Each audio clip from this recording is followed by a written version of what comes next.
Բարև ձեզ սելի հայեր, իմ անգին քույրեր և եղբայրներ։ Այնինչ այսօր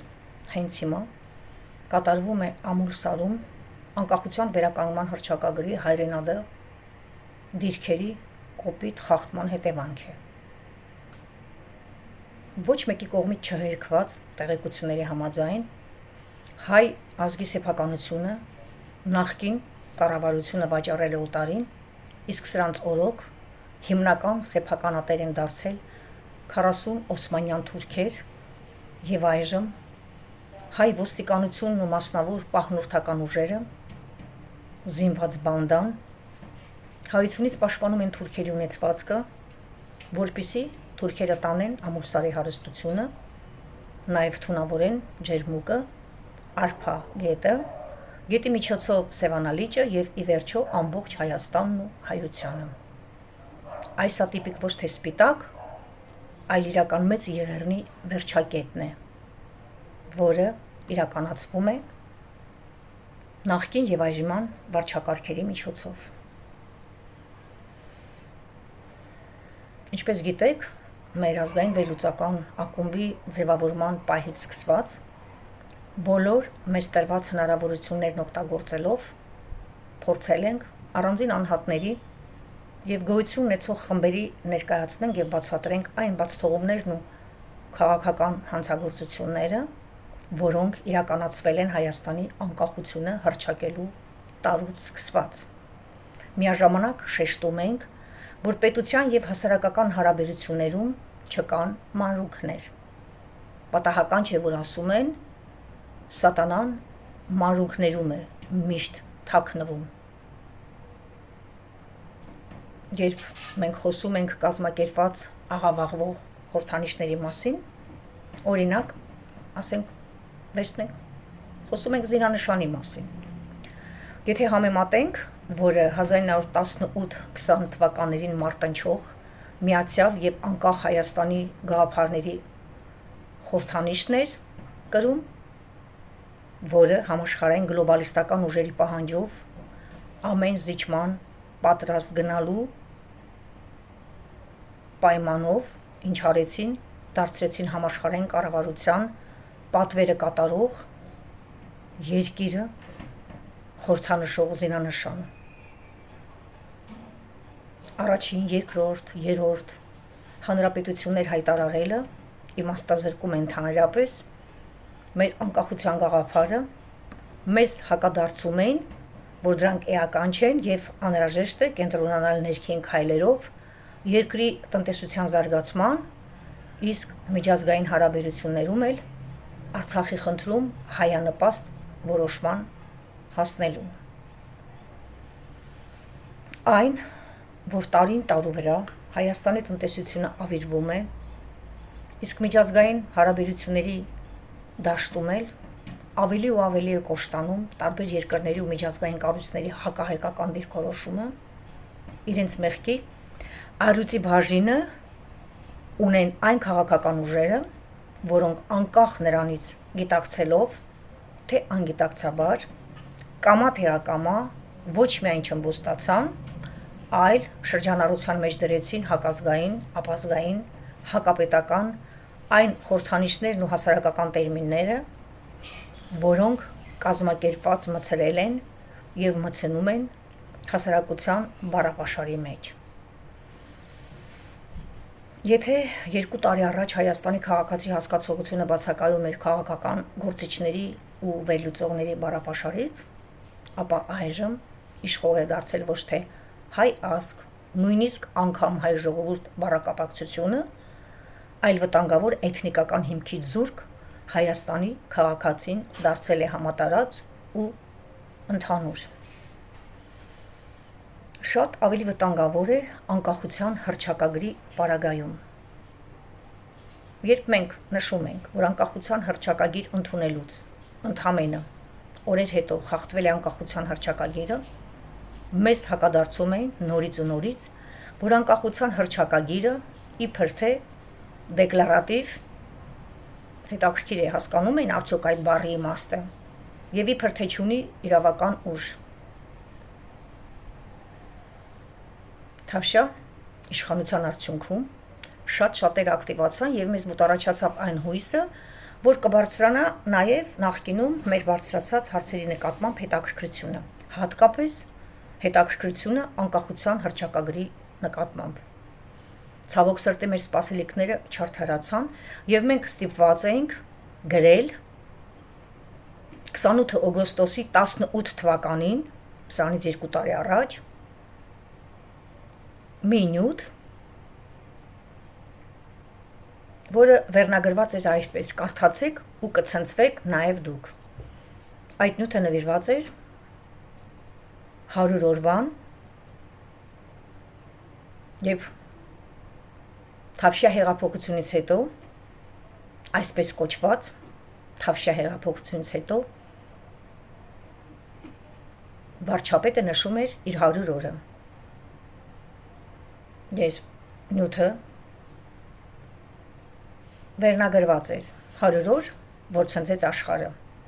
Ամեն մի գիտակից հայ պարտավոր է ճանաչել միայն անկախության հռչակագիրը եւ դատի տալ բոլոր այն բարձր պաշտոնյաներին, որոնք խախտելով հռչակագիրը զավթել են իշխանությունը եւ երկրում ստեղծել բռնապետություն եւ գաղութային կառավարման համակարգ։ Սա մեր 8-րդ նյութն էր, որտեղ մենք մեր նյութերը գրում ենք շարքերով, որտեղ մեր նպատակը ընդհանրապես համակարգը հասկանալն էր ազգովի։ Այդ պատճառով մեր նյութերը գրվել են շարքերով, համակարգված ըստ հաջորդական հերթականությամբ։ Եվ մաս 8-րդ նյութը, որը ես կարդացի ինչպես էր վերնագրված, նվիրված էր, որն է հայկական պետության իրավական հիմքը։ Շարունակում եմ կարդալ մի փոքր հատված, շատ կարճ հատված այդ նյութից։ Մի քանի օր առաջ, օգոստոսի 23-ին, լրացավ անկախության հռչակագրի ընդունման 18-րդ տարին, սակայն ոչ իշխանությունները եւ ոչ էլ կուսակցությունները նույնիսկ չխոսեցին դրա մասին։ Բնական է, ինչպես իշխանությունը եւ նրա ստեղծած իշխանական թևերը ու կառավարման մարմինները, այնպես էլ գործող կուսակցությունները կան եւ գործում են ոչ իրավական հակաօրինական դաշտում։ 1990 թվականի օգոստոսի 23-ին ընդունված անկախության հռչակագրի 12-րդ կետով ճանաչվում է. Սույն հռչակագիրը հիմք է ծառայում Հայաստանի Հանրապետության սահմանադրության մշակման, իսկ գործող սահմանադրությունների մեջ փոփոխությունների եւ լրացումների կատարման, պետական մարմինների գործունեության, հանրապետության նոր օրենսդրության մշակման համար։ Այս փաստաթուղթը հիմնարար փաստաթուղթ է, որը նաև հաստատվել է կազմված սահմանադրությունների գլխամասում, սակայն խախտվել է անմիջապես առաջին իսկ սահմանադրության եւ հետագայում էլ փոփոխված եւ գրված սահմանադրություններում, որից փաստորեն կարելի է եզրակացնել, որ հռչակագրից հետո գրված բոլոր օրենքները եւ դրանց հիման վրա ձևավորված կառավարման մարմինները մինչև այսօր անօրինական են եւ ցանկացած քաղաքական, տնտեսական, միջազգային եւ տեղական պայմանագրերն ու որոշումները պետք է հայտարարել անօրինական։ Չնայած անկախության հռչակագրի բոլոր կետերն են կարևոր եւ հիմնարար, մենք անդրադարձել էինք հատուկ մի քանի կետերի, որոնք, ինչպես 2 տարի առաջ, այնպես էլ հիմա ունեն առաջնային նշանակություն եւ տեղիք են տալիս արհեստական կեղծ քննարկումների եւ վիճաբանությունների։ Շատ ուրախալի է, որ այժմ մի շարք հասարակական քաղաքական կառույցներ եւ անհատներ ընդունում եւ բարձրացնում են անկախության հռչակագրի առաջնության եւ կարեւորության հարցը։ Իհարկե, սա շատ ճիշտ է եւ ուրախալի եւ հույսով ենք, որ ակտիվությունն ու հետաքրքրությունը կապված չէ միայն այս կարևորագույն փաստաթղթի ընդունման 20-ամյակը լրանալու հետ եւ չի ավարտվի խոսելով, նշելով, ինչպես մեծ մասամբ կատարվում է պատմական իրադարձությունների կլոր տարելիցների ընդունման ժամանակ,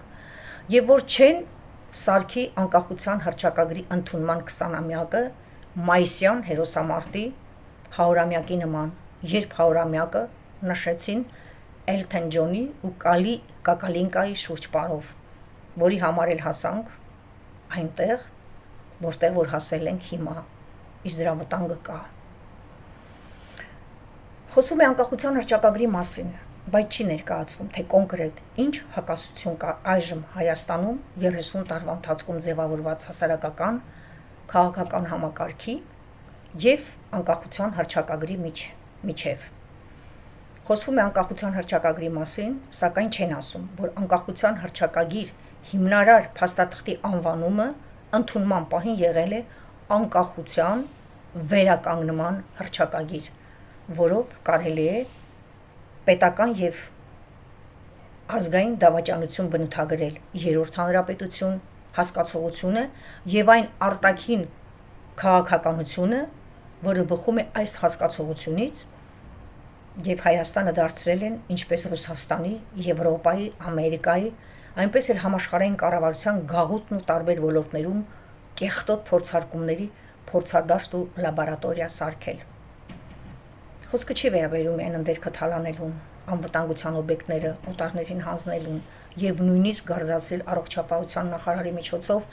երկիրն ու ժողովուրդը տարբեր դեղերի փորձադարձ սարքելուն և մեր Հայաստանը չմո երկիր հայտարարելուն։ Հայության վրա փորձարկում են նաև կեղտոտ հասարակական իրենց մեխանիզմները, որպեսզի հետո օգտագործեն ուրիշ ազգերի և ժողովուրդների վրա, որի մասին մենք գրել ենք դեռ 6 ամիս, կես տարի առաջ, մինչև անվենդետա սիրո թավշյա մաժմժոցին։ Բազմաթիվ քննարկումների ու վեճը առարկա է դարձել Արցախի և Հայաստանի հայկական բանակի կողմից ազատագրված տարածքների իբր թե գոյություն ունեցող խնդիրը, որ իրականում պարզ ամբողջական լուծում է տրված անկախության վերականգնման հռչակագրում։ Շատերն են խոսում հռչակագրի 7-րդ կետից, ըստ որի Հայաստանի Հանրապետության ազգային հարստությունը, հողը, ընդերքը, օդային տարածությունը, ջրային և այլ բնական պաշարները, տնտեսական, մտավոր, մշակութային կարողությունները նրա ժողովրդի սեփականությունն է։ Դրանց տիրապետման, օգտագործման և տնօրինման կարգը որոշվում է Հայաստանի Հանրապետության օրենքներով։ Բայց ցավոք սրտի չկա ժողովրդին պարզ, հասկանալի, սրտամոտ, ընկալելի լեզվով ներկայացնող մեկնաբանություն, թե ինչ է նշանակում ժողովրդի սեփականություն, երբ հայության ճնշող մեծամասնությունը նույնացնում է ժողովրդի, մեր պարագայում ազգի սեփականությունը պետական սեփականության հետ։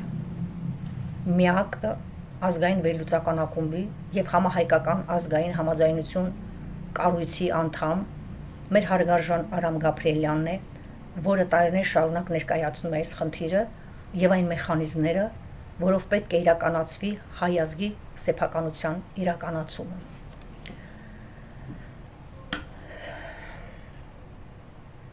Կան նորից բազմաթիվ խնդիրներ կապված անկախության վերականգնման հռչակագրի կետերի հետ, որոնք անհրաժեշտ է նորովի անշահախնդիր բացել և ներկայացնել հայությանը,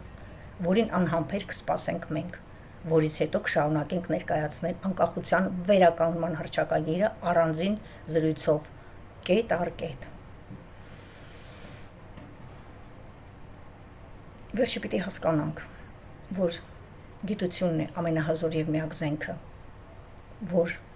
տգետն ինքն է ինքն իրեն ոչնչացնում,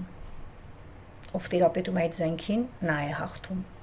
որն էլ համաշխարհային կառավարության ամենահզոր կապիտալն է։ Այո, չզարմանաք,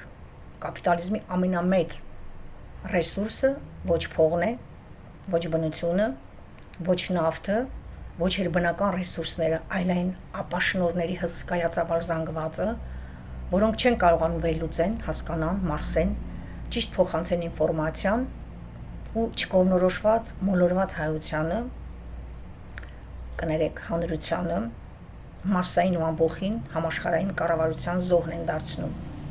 որոնք էլ այդ համաշխարհային ուժերի կողմից օգտագործվում են կեղծ ժողովրդավարության ու դեմոկրատիայի անվան տակ, գլխատելու ազգերին, քանզի ազգերն են դրսի ուժերի միակ թշնամին, նրանց մարդատյաց ծրագրերի իրականացման ճանապարհին։ Պատահական չէ,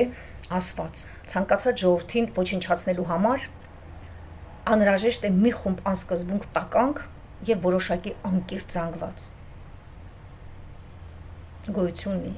նոր ինֆորմացիա փոխանցելու երկու ձև։ Իսկ ոնց կարող ենք իմանալ, թե այդ փոխանցվող ինֆորմացիայից որն է մեզ օգտակարը։ Առաջինը, երբ ինֆորմացիան ամբողջությամբ հասկանալուց, ընկալելուց հետո ներկայացում է հանճարեղորեն այնքան պարզ ու հասկանալի, որ ընդունողն ինքն իր հոգու խորքում զգում է, որ այդ ամբողջ ինֆորմացիան եւ դրա վերլուծությունը ինքը անգամ արդեն գիտեր, մինչև իրեն այն փոխանցելը։ Պարզապես չէր հասցրել, մինչև այդ ինքն իր մեջ կենտրոնանար, ինքն իր համար այն բացահայտեր։ Եվ դա իրականություն է, քանի որ ճշմարտությունները կան մեզանից անկախ, եւ մենք ամենքս տիեզերքի անբաժան մաս լինելով ի սկզբանե դրանք կրում ենք մեր մեջ։ Եվ ոչ ոք չի կարող մեզ համար բացահայտել ուրիշ բան, եթե ոչ այն, որն արդեն կիսաքուն ընկղմվել է մեր գիտակցության արշալույսի մեջ։ Երկրորդ ձևը ինֆորմացիա փոխանցելու։ Երբ ամբողը, ճշմարտություն չփնտրողը կամահրանքով է մոտենում հանճարեղորեն ասված, պարզեցված ճշմարտությանը։ Այն խրթին անհասկանալի նախադասությունները, որոնցով լցված է ողջ հասարակությունն ու մեր շրջապատը, եւ նույնիսկ տիեզերքը նրա համար դառնում են կարևոր, եւ նա իր հիացմունքը արտահայտելով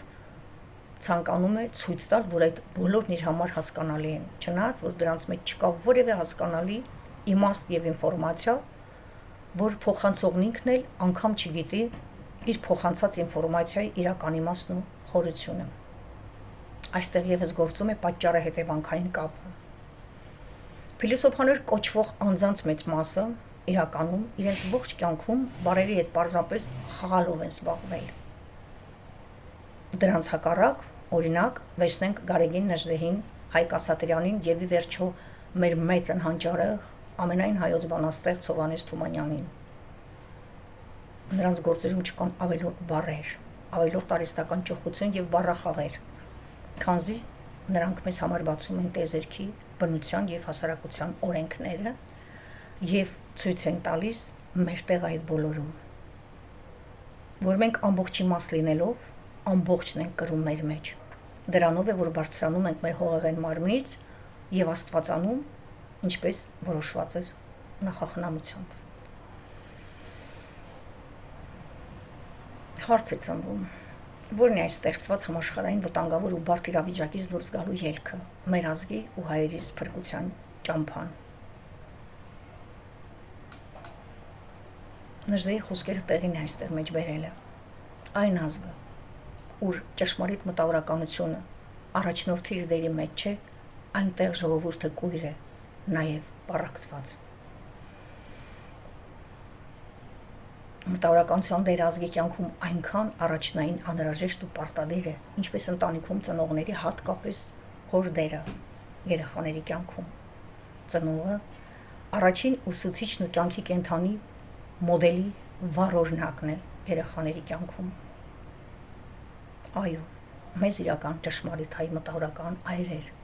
ուսուցիչներ են պետք, այլ ոչ թե մշտապես հաղորդումներին ու հաղորդաշարերին հրավիրված երկու ստեկ փոխշահավետ, նեղ մասնագետներ, որոնք ամբողջի մաս լինելով, ամբողջի տեսակի ինքնագիտակցությունը չունեն եւ իրենց մեջ ամբողջը չեն կրում։ Դրա համար էլ նրանց գերակշիռ մասը, չունենալով պատկերացում ընդհանուրի մասին եւ զուրկ լինելով սկզբունքայնությունից,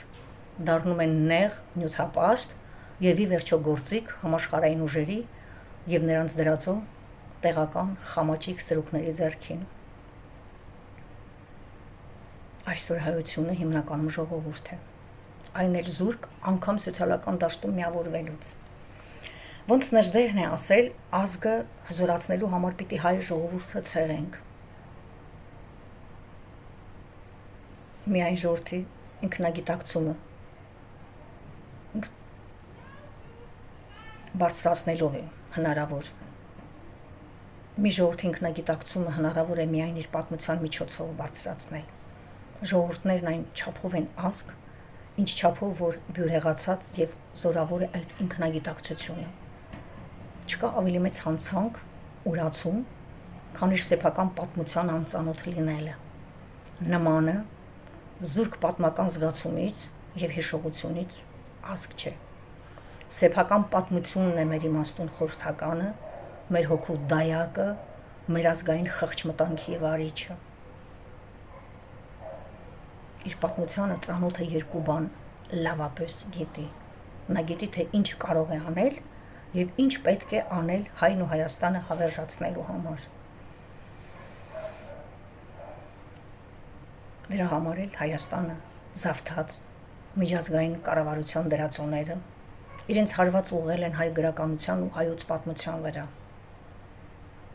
Մեզ նման իրական, ճշմարիտ հայ մտավորական այրեր, ուսուցիչներ են պետք, որոնք եթե լինեին, մենք այսօր չենք հասնի այստեղ, ուր հասանք։ Սա չեմ ասում քննադատելու համար, այլ արթնության եւ զգոնության կոչելու համար է ասվում միայն։ Ճշմարիտ ուսուցիչը քո հոգևոր, քո ներսում, քո ներքին մարդու ծնողն է, որը քեզ հոր նման սիրելով ու նաև ճանաչելով, շատ լավ գիտի, որ ոչ ոք, ոչ էլ ինքը չեն կարող քեզ համար բացահայտել ուրիշ բան, եթե ոչ այն, նորից եմ շեշտում, որն արդեն կիսակում ընկղված է քո գիտակցության արշալույսի մեջ։ Ուսուցիչը, որ իր հետևորդների, իր աշակերտների հետ քայլում է տաճարի ստվերներում, իր իմաստությունից չէ, որ տալիս է, այլ իր հավատից ու սիրուց։ Եթե իսկապես իմաստուն է, ուսուցիչը չի հրավիրի քեզ, որ մտնես իր իմաստության տունը, իր իմաստության տաճարը, այլ քեզ կառաջնորդի դեպի քո մտքի սեմը, որ ինքդ ինքնուրույն կարողանաս հասնել այդ գիտելիքի գիտակցությանը։ Այն հանես քո ներսից, որը քո ծնունդով կրում ես քո արյան ու գեների մեջ։ Եվ ուսուցչի ամենամեծ երանությունն է, երբ աշակերտ ինքն է սկսում իր ստացած գիտելիքները վերադարձնել իր ուսուցչին։ Չկա ավելի մեծ երանություն, երբ ոչ թե միայն գիտելիքն ես փոխանցում, այլ արթնացնում ես նրա գիտակցությունը եւ գենային հիշողությունը։ Այո, ուսուցիչը քո հոգևոր, ներսի աշխարհի ներքին մարդու ծնողն է։ Սիրելի իմ հայեր, անգին իմ քույրեր եւ եղբայրներ, զրույցս ուզում եմ ավարտեմ նորից վերադառնալով անկախության վերականգնման հռչակագրին։ Ինչ խոսք, կան նորից բազմաթիվ խնդիրներ կապված անկախության վերականգնման հռչակագրի կետերի հետ, որոնք անհրաժեշտ է նորովի անշահախնդիր բացել եւ ներկայացնել հայությանը։ Անհամբեր կսպասենք նաև մյուսների ներկայացմանը, որից հետո մենք էլ մեր հետագա զրույցներում կշարունակենք ներկայացնել այն առանձին կետ առ կետ։ Լավ մնացեք, իմ անգին քույրեր եւ եղբայրներ։ Մինչև մեր նոր սիրտ սրտի, մեր անկեղծ զրույցն իրար հետ։